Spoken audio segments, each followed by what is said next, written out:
Hello, my name is Patricia Holmes, and we are going to work through Chapter 3 together.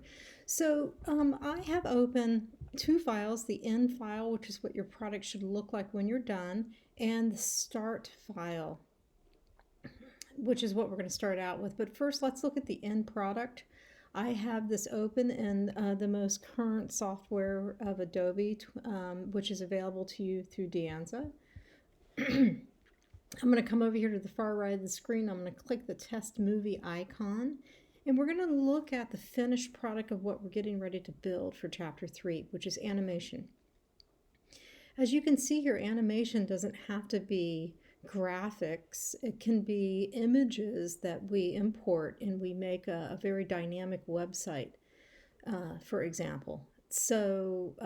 Okay, so let's close this out. And remember, you can always stop, edit, reverse this film as you work through the tutorial I'm getting ready to give you, excuse me.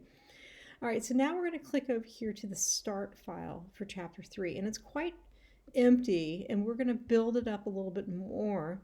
And first of all, I'm going to put the viewing this at about 50% so we can see it together. And then what you're going to see is you're going to see a partially built timeline here down at the bottom with a couple of files of cars, then there's a file of actors, and then there's footer and ground. So the first thing that we are going to do for this is we're going to make sure that we are over here on the very beginning of this layer. And nothing is showing because if you take your blue playhead and you hold it and you drag it, you'll see the animation begins over here, and that's okay. So the first thing that we're going to do, per the author's request, following the book, is we're going to add a layer. So we're going to come over here to this new layer icon. We're going to click it, and that layer, the author wants it right above the word footer, right above the word footer. And so we want it to be on the bottom part. And we're going to double click that word layer, and I'm going to name it city. And then what we're going to do is we're going to come over here and we're going to add it to this particular layer. But before I do, I want to show you, I want you to lock everything so you don't accidentally drag the image on a different layer. So then because we're just working on the city layer, unlock it. Good. Now what we're going to do is we're going to add that image. So we're going to come over here to the library and we're going to find the city image. Now if for any reason you can't see these tabs, simply go over here to Window and check what you want. So these images have been provided for us. And now we're going to take this image of the city and we're going to hold the mouse down and we're just simply going to drag it out here onto the stage.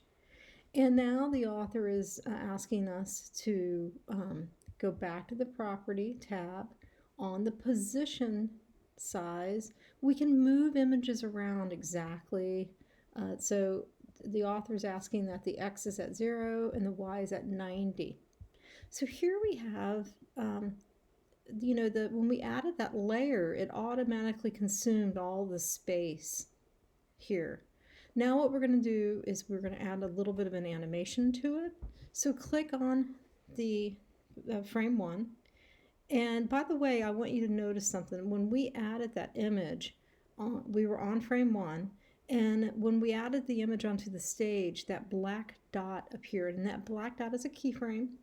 The word keyframe simply means that there's something significant that happened at that particular frame. When what happened is we added an image. Okay, let's go ahead and let's put an animation request onto this layer.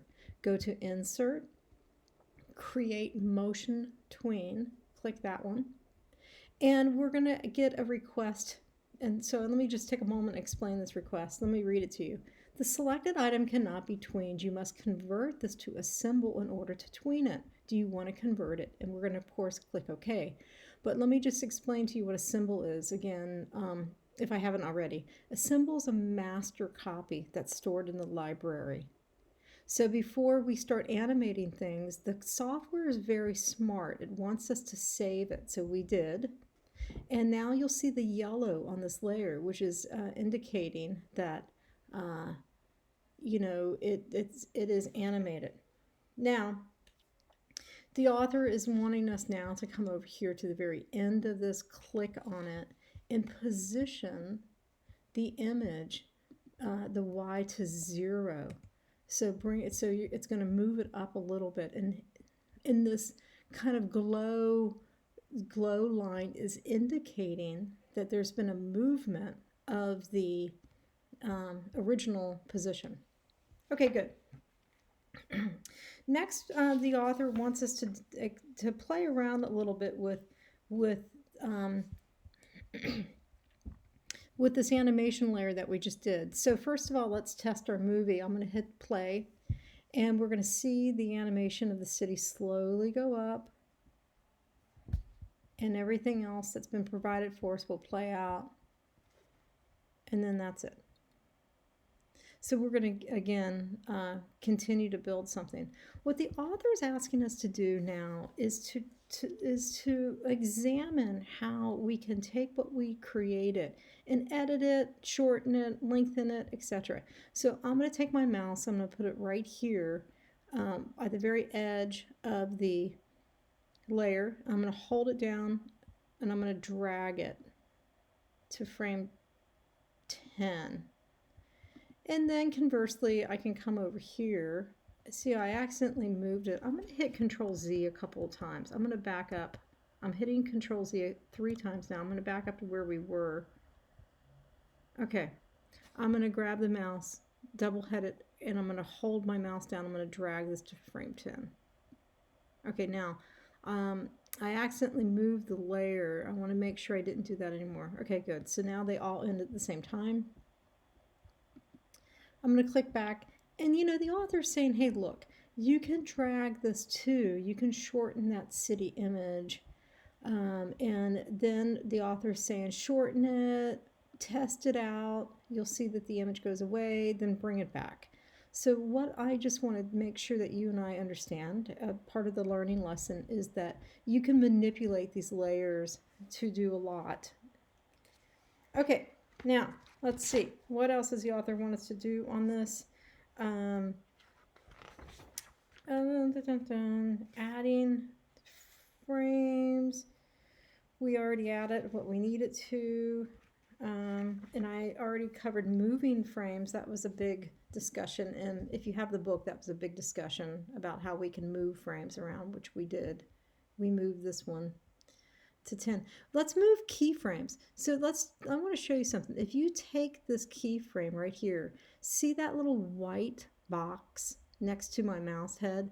That's saying if you want to click down the mouse, you can move the actual position of that image. And that's going to come into play when we have different images, or we want this copy to do something else.